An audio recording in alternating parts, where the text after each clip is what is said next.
Myself, Dr. Deepak Singh, Allied Science Specialist. Psoriasis and इसका treatment. Psoriasis एक गंभीर समस्या है स्किन का, जिसमें काफ़ी लोग परेशान रहते हैं। क्या है सोरियासिस? सोरियासिस में एक पार्टिकुलर सिम्टम आता है जिसमें इचिंग और स्किन पर प्लक बनता है। वह प्लक क्या चीज़ का होता है? तो अबनॉर्मल इमैच्योर केराटिनोसाइट सेल्स का बार बार बनते रहते हैं, इचिंग होता है, इचिंग के समय पिन पॉइंट ब्लीडिंग होते रहता है।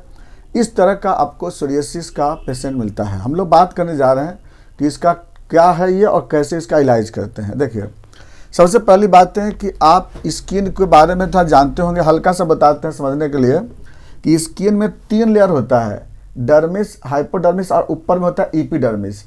तो एपिडर्मिस जो होता है ना, डर्मिस लेयर के, जैसे मान ली डर्मिस लेयर नीचे में है, तो डर्मिस लेयर के ऊपर में जो होता है ना, यहाँ पर एपिडर्मिस होता है। एपिडर्मिस में 5 लेयर होता है, 5 टाइप के लेयर होते हैं। सबसे नीचे में होता है स्ट्रेटम जर्मिनेटिवम होता है, स्ट्रेटम जर्मिनेटिवम, इसी में आपका मेलानोसाइट सेल होते हैं। इसी के ऊपर में जस्ट होता है यहाँ पर स्ट्रेटम स्पाइनोसम होता है, स्ट्रेटम स्पाइनोसम, जिसमें केराटिनाइजेशन होता है। इसी के फिर केराटिनाइजेशन के बाद बनता है ग्रैनुलोसम बनता है, फिर बनता है लुसिडम बनता है, और इसके बाद कॉर्नियम बनता है ना। तो इस तरह का क्या होता है ना कि स्किन पर लेयर है यह एपिडर्मिस का। सोरियासिस में क्या होता है? अच्छा, नॉर्मल में क्या होता है ना कि स्ट्रेटम जर्मिनेटिवम मॉडिफाइड होता है तो स्ट्रेटम स्पाइनोसम बनता है, इसके मॉडिफाइड से ग्रैनुलोसम बनता है, इसके मॉडिफिकेशन से लुसिडम बनता है, और इसके मॉडिफिकेशन से कॉर्नियम बनता है। जो नीचे से पूरा ऊपर आने में लगभग 1 महीने का समय लगता है, और उसके बाद ये फिर क्या होता है, यहाँ से रिमूव हो जाते हैं।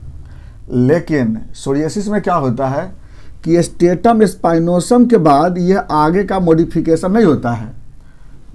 यही जो होता है ना, स्ट्रेटम स्पाइनोसम में क्या होता है ना, बहुत ज़्यादा ओवर ग्रोथ होने लगता है ना। स्ट्रेटम स्पाइनोसम ही एक ओवर ग्रोथ होता है और ये आगे का कोई लेयर बनता नहीं है। तो आपको सिर्फ क्या मिलेंगे ऊपर में, स्पाइनोसम स्पाइनोसम स्पाइनोसम, यानी आपको क्या मिलेगा, यहाँ पर जर्मिनेटिवम मिलेगा, और जर्मिनेटिवम के बाद सिर्फ स्पाइनोसम का लेयर मिलता है। सोरियासिस में ओनली स्पाइनोसम का लेयर मिलेंगे, स्पाइनोसम, ओनली स्पाइनोसम।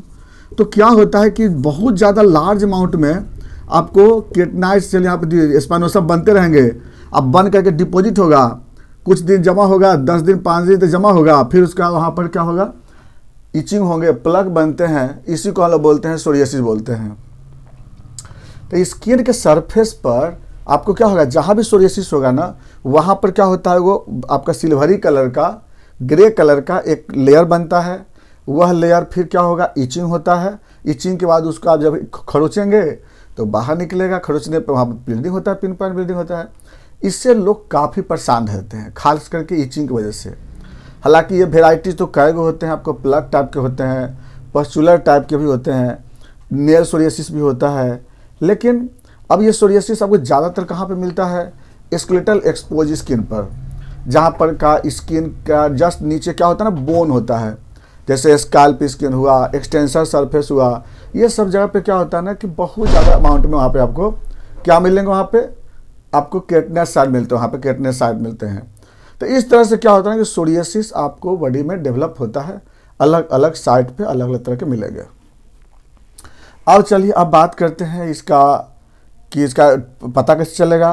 तो इसका सबसे पहला है कि इसको आप क्लिनिकल डायग्नोसिस से आप देख सकते हैं कि जैसे डेवलप होता है, इसमें प्लग बनते रहता है, इचिंग होते रहता है, और ठीक होता नहीं है।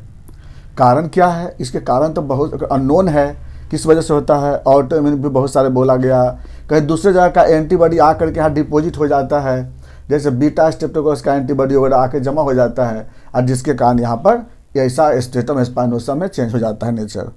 और भी कुछ होता है, कोई इन्फेक्शन वगैरह हो गया, कुछ विटामिन डिफिशियंसी हो गए, वह सब के कारण भी कभी कभी हो सकता है। लेकिन ज़्यादातर कारण इसके ऑटो इम्यून ही होते हैं, इसके जो कोई दूसरा एंटीबॉडी आ करके स्ट्रेटम स्पाइनोसम के साथ बाइंड करके और इसके नेचर को चेंज कर देता है। ये सोरियासिस हो गया। पता लगाने का तरीका यही था, आपको डायग्नोसिस कर करके। और ऐसे अगर स्किन स्क्रैपिंग करते तो क्या मिलता है उसमें, ओनली स्ट्रेटम स्पाइनोसम मिलते हैं। हम बात करते हैं इसके इलाज पे। देखिए, अगर सोरियासिस हुआ है तो हम लोग क्या करेंगे, वहाँ पर प्रॉपरली कोकोनट ऑयल यूज करेंगे। स्किन मॉइस्चर, वहाँ पे मॉइस्चरिंग जो कोई केमिकल है उसको यूज करते हैं। कोई भी बेसिक सोप वहाँ पर यूज नहीं करते हम लोग, ऑलवेज हम लोग एसिडिक सोप यूज करते हैं। वहाँ पर हम लोग जो हार्मफुल रेडिएशन वगैरह से बचा के रखते हैं, स्किन को प्रोटेक्ट करेंगे वहाँ पे। और सबसे बड़ा चीज़ इसमें होम्योपैथिक दवा, होम्योपैथिक दवा ही है जो इसको ठीक किया जा सकता है, उसी से ठीक होता है। इसके लिए सबसे नंबर 1 की दवा आता है आपको सोरिनम।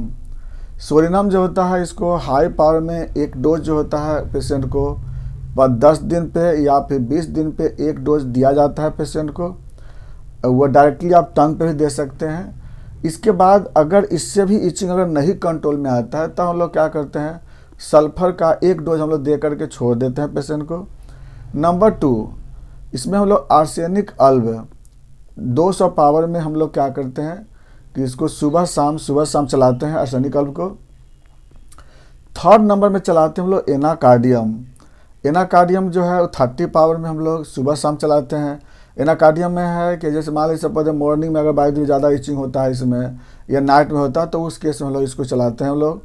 इसका अगला दवा आपको मिलेंगे फिर नेट्राम्यूर। नेट्राम्यूर चलाते हैं कब, जब कभी साल्ट वगैरह लेने के कारण अगर इचिंग होता है ज़्यादा, तो उस केस में हम लोग नेट्राम्यूर को यूज़ करते हैं। अगली दवा इसका आता है हाइड्रोकोटाइल। हाइड्रोकोटाइल यूज़ करते हैं जब मॉइस्चर कंडीशन बनता है, उसमें अगर इचिंग होता है तब उसमें हम लोग इसको हाइड्रोकोटाइल चलाते हैं इसमें हम लोग। इसके बाद इसका अगला दवा इसमें आता है आपको डल्कामारा आता है। डल्कामारा कब चलाते हैं, जब आपका स्किन ज़्यादा मॉइस्ट होता है। अब मॉइस्ट केस में अगर सपोज अगर इचिंग होता है तो उसमें हम लोग इसको यूज़ करते हैं। इस तरह से सोरियासिस का बहुत अलग अलग तरह की दवा होता है। इसमें हम लोग कोशिश करेंगे, पहले पेशेंट का पहले हिस्ट्री लेते हैं और उसके बाद हम फिर उसका दवा को सिलेक्ट करके देते हैं। ये था सोरियासिस। बाकी बातें चलेंगे नेक्स्ट वीडियो में। Thanks for watching.